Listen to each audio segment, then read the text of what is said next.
that's... I think it's working. So I'm going to just read some poems because I kind of miss doing that to groups of people. So hopefully someone is actually watching this. So none of the poems I'm going to read, apart from one at the end, none of them are by me. So I hope that that's okay. Please don't sue me, because I don't have the time or money or legal knowledge to deal with that. So I'm just going to read some poems until I get sick of the sound of my own voice or I run out of poems, whichever one happens first. The other thing I wanted to say is some of the books I'm reading from I did buy off Amazon. Try not to do that. If you like what you're hearing, try to buy it from, I don't know, your local bookshop or independent publisher, because I don't think that Jeff Bezos or whatever his name is needs another luxury yacht, really. Yeah, okay. Thanks for listening. So the first poem that I'm going to read is Checkout by Caroline Bird, which is from her book The Air Year, which won the Forward Poetry Prize for Best Collection last year. So this is Checkout. I think, so this is death, and wonder why I can still see through my eyes. An angel approaches with a feedback form, asking how I'd rate my life. Very good, good, average, bad, very bad. And I intend to tick average, followed by a rant, and then I recall your face like a cartoon treasure chest glowing with gold light. Tick very good, and in the comments box below I write nice job. The angel asks if I enjoyed my stay, and I say, oh yes, I'd definitely come again, and he gives me a soft look, meaning that won't be possible, but thanks all the same. Clicks his pen and vanishes. The other thing I wanted to mention is, that I can tell you more about these poems if you want to know more about them. But yeah, I didn't write any of them, so I hope it's okay that I'm reading them, because a lot of them I actually found in publicly available places, so hopefully it won't be a problem. But like I said at the beginning, please don't sue me. I can't be bothered. So the next poem I'm going to read is Inventory of Friends by Jack Underwood, and I think anyone who saw me read poetry in 2019 when we were allowed to do that probably heard me read this, because it's one of my favourite poems to read when I've run out of my own material or just don't have enough of my own material. And I think it's one of my favourite poems, probably of all time, and it's from Happiness by Jack Underwood. I run through the grass-topped lives of my friends. I would like to have his body that is so slender it looks sponsored by a company from Switzerland. Or that guy's gliding youth, his hopeful wardrobe. I could use a transfusion of shyness to my voice. I know 10 people who are blessings, good people for long car journeys, good people for talking to on steps outside before we go in. Or that 20th century seriousness that he has. I'd like a slice of proper prowess. And I try to imagine having her mind, funny, smart, and as odd as 20 emperor penguins filing through the door of a black limousine. But with a predictability that would be cuteness if it weren't honest first, my thoughts turn to you, and what it might be like to be so quietly impressive as a morning, or a factory in the distance. What it might be like not to have a clumsy, great self always knocking, what it might be like to be you, coming home in 4 hours' time with no inkling of the way my insides groan and click, like a tired old galleon when you take off your coat like that. I love that poem so much. Okay, so the next poem I'm going to read is called No Forgiveness Ode by Dean Young. I actually discovered him, I think someone posted one of his poems on Facebook. His poetry is really American, and I can't decide if that's a good thing or a bad thing, but I'll let you decide for yourself. I'm kind of getting into this now, but I'm still very nervous. So if you do have anything to say about this video, just be nice about it. Thanks. So this is No Forgiveness Ode by Dean Young. The husband wants to be taken back into the family after behaving terribly, but nothing can be taken back, not the leaves by the trees, the rain by the clouds. You want to take back the ugly thing you said, but some shrapnel remains in the wound, some mud. Night after night, Tybalt stabbed, so the lovers are ground in mechanical aftermath. Think of the gunk that never comes off the roasting pan, the goofs of a diamond cutter. But wasn't it electricity's blunder into inert clay that started this whole mess? The eye echo in the head, a marriage begun with a fender bender, a sneeze, a mutation, a raid, an irrevocable fuck-up. So in the meantime, epoxy, the dog barking at who knows what, signals mixed like a dumped-out tray of printer's type. Some piece of you stays in me, and I'll never give it back. The heart needs its thorns, just as the rose its profligacy. I don't know what that means. Just because you've had enough doesn't mean you wanted too much. I think the thing that irritates me the most about that poem is his use of the word goof. It's so American. He said of his poetry in an interview a few years ago that he wants to put everything in, and I think he's doing it. Okay, so the next one I think I found on the Poetry Society poetry page, which they run on Facebook, and they sometimes post, snippets of things. So this is Thursday by Elaine Beckett. I had a really terrible week, and this poem is a good poem to read if you are having a terrible week. When the dusk comes in, as quiet as this, as low as this, as dense as this, like your whole world has gone back to where it began, and you wonder how you got into this mess. The kind of mess you cannot see an end to, as if it may already have ended very badly, and all you can hear is the sound of your own name, spoken deep inside your own head. It is probably best to step back from whatever kind of brink you imagine you have reached, and think about something else. Something small and practical, like boiling an egg. I'm really ripping through these. I think this is going to be over in like another 10 minutes, and you can probably get back to whatever it was you were doing before. So the next two poems I'm going to read I actually found on the Irish Centre for Poetry Studies Facebook page. And if you thought you were going to hear less about death, because I'm not reading my own poetry, you were wrong. So this is a poem called Q by Grace Wells, which is from her collection Fur, which I bought the other day. It's really good, you should read it. They are at the back of an impossible queue, inching forward, dragging luggage, pretending not to eye their fellow passengers. He has his arm around her, and every so often he pulls her to his body, as if they were back in their airport hotel, moving over one another. Only the airless shuffle toward the man who will take their passports and ask his questions. They have been in the queue forever. They will remain in it forever. There is no sense of time moving forward. They cannot see the queue will end, that within a year they'll be back, staying overnight in that same hotel, that again they'll roll over each other, lost in the world of their private sonar. Nor that in the morning she will deliver him to the terminal, embrace him one final time, before stepping back into her car and driving away. From him, from everything that for so long she has called love. Okay, so the next one is also by an Irish poet called Moira Donaldson, and this is a poem called The 60th Year of Horror Stories, and it's from her book Carnivorous, which I had to try really hard not to pronounce coronavirus just then. And I really like this because it kind of reminds me of how much I used to like reading ghost stories when I was really small. I used to really enjoy scaring myself. When I was young, I loved to scare myself with stories read beneath the blankets, late at night by the light of a torch. Curse of the monkey's paw, the haunted doll's house, weight of a cat on the end of the bed when you know there's no cat there. Now all the what-ifs follow me about, sit on my chest, restrict my breath. The late-night phone call, blue lights, the knock at the door. The cocked gun of my children's lives pressed to my temple, day in, day out. The diagnosis, the unlatched gate, horses escaping into the night, the hooked beak of grief. Now it's real. Wow. I'm just going to let that one sit for a second.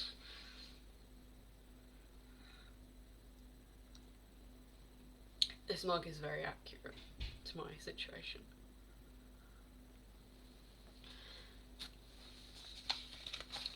Okay. No, that's the wrong bit of paper. Okay, so the next one I'm going to read is from this anthology called 14 Poems, which David actually gave me for Christmas. And it's a queer poetry anthology. They're currently accepting submissions, I think, until the 22nd of February. So if any of my LGBT friends are watching, you should submit. I don't think it's the done thing to dedicate a poem that you didn't write yourself.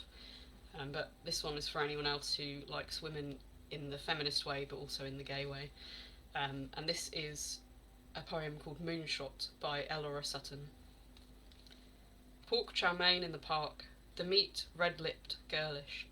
My new dress is ruined with sticky red sauce in the shape of an iris. She looks at me, and I have the tiny yet full feeling, the size of a whole heart beating rapidly. I'm bones, blue as heaven in her tinfoil carton. I read somewhere once that this planet can only withstand 5 more atomic bombs, and this surely must be one of them. I love that. The whole anthology is really good. You can buy it from their website. So yeah. Okay, so the next two I'm going to read, I'd like to plug the place that I found them. So I found them via like a mailing list, which is run by the Academy of American Poets, and you can sign up to it on poets.org. They send out a poem a day, as the name would suggest. And in 2020 they had a focus on poetry by American poets. So I found out about a lot of poets through this scheme. And with each email they send you an audio version of the poem. They send you some information about it, some information about the author, and you can you can find out about so much poetry through it, and it's free. It also makes a nice change having poetry in my inbox instead of hot single women in my area. So yeah. So the first one I'm going to read is called Real Estate, and it's by a poet called Richard Sykin. I hope I pronounced that correctly. But it just reminded me a bit of my job, to be honest, and that's why I found it so funny. My mother married a man who divorced her for money. Phyllis, he would say, if you don't stop buying jewellery, I will have to divorce you to keep us out of the poorhouse. When he said this, she would stub out a cigarette, mutter something under her breath. Eventually he was forced to divorce her. Then he died. Then she did. The man was not my father. My father was buried down the road in a box he hated, the ashes of his third wife in a brass urn that he will hold in the crook of his arm forever. At the reception after his funeral, I got mean on 4 cups of lime sherbet punch. When the man who was not my father divorced my mother, I stopped being related to him. These things are complicated, says the Talmud. When he died, I couldn't prove it. I couldn't get a death certificate.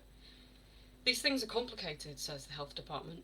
Their names remain on the deed to the house. It isn't haunted, it's owned by ghosts. When I die, I will come in fast and low. I will stick the landing. There will be no confusion. The dead will make room for me. Yeah, on it with the death poetry still. So the next one I'm going to read is also from the poets.org mailing list. This is a poem by Gary Soto called In Praise of Dreams. So yeah. In my dreams, I lasso a wild steer on the first try. I chauffeur Picasso to meet up with Dali. None of us is happy about this summit. After licking my fingertips, I play guitar masterfully. I use index cards to make sense of the universe. I discover my childhood cat in the neighbour's tree. So that's where you've been, you little rascal. I beg the alligator, por favor, to make a snap judgment. Will it be my leg or my arm? Picture me swimming with dolphins. Picture me with these dolphins sitting in lawn chairs. I'm full of gratitude. The light bulb comes on when the refrigerator door is opened. Yes, I'm the scientist who solved laryngitis. Now all of us howl at our own pleasure. I get to throw a trophy from a moving car. When I park my car, I'm awarded another trophy. Someone above is giving me a second chance. It's just occurred to me that a lot of people who only know me from the internet are maybe watching this. I know my accent is really stupid, so deal with it.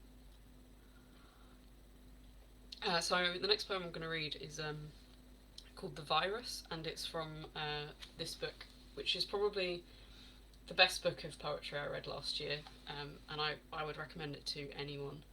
Um, it's just absolutely amazing. It's by Jericho Brown, and if you head to his Twitter page, you can hear him read it. I think he reads the whole book. He does a much better job than I'm about to do, definitely. This book is a finalist as well for the 2020 Lambda Literary Award for Gay Poetry, and I hope it wins because it's honestly just one of the best books I've read in a long time. So this is The Virus by Jericho Brown. Dubbed undetectable, I can't kill the people you touch, and I can't blur your view of the pansies you've planted outside the window, meaning I can't kill the pansies, but I want to. I want them dying, and I want to do the killing. I want you to heed that I'm still here, just beneath your skin, and in each organ, the way anger dwells in a man who studies the history of his nation. If I can't leave you dead, I'll have you vexed. Look. Look again. Show me the colour of your flowers now. I'm actually going to read another one from this book. So this is The Tradition by Jericho Brown. It's the name of the book as well as the poem. It also has some names of flowers in it, so I hope I do my mum proud and pronounce all of them properly. Aster, nasturtium, delphinium. We thought fingers in the dirt meant it was our dirt, learning names in heat, in elements classical. Philosophers said it could change us. Stargazer, foxglove. Summer seemed to bloom against the will of the sun, which news reports claimed flamed hotter on this planet than when our dead fathers wiped sweat from their necks. Cosmos, baby's breath. Men like me and my brothers filmed what we planted for proof we existed before too late. Sped the video to see blossoms brought in seconds. Colours you expect in poems where the world ends, everything cut down. John Crawford, Eric Garner, Mike Brown.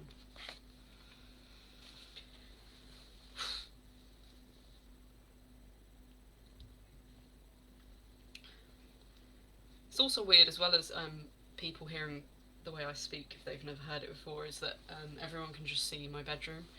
And I think since Rona happened, I think everyone I know has seen it from every angle at this point.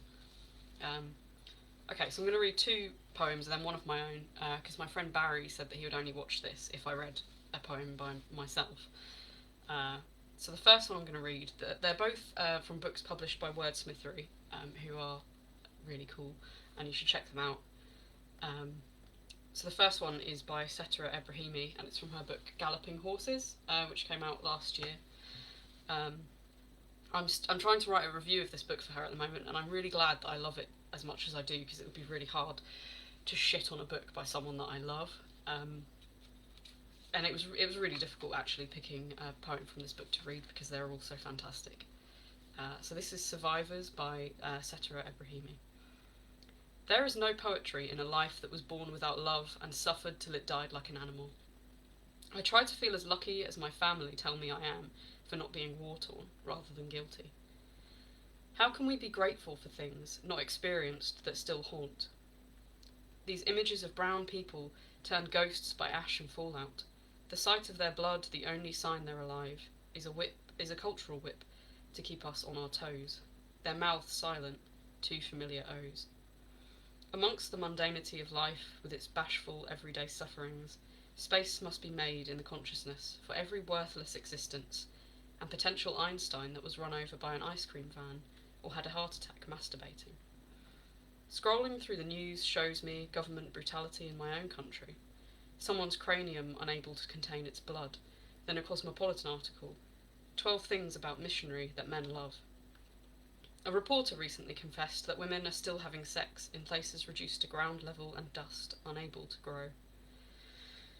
So morbid curiosity for the rest follows. Periods, childbirth, menopause.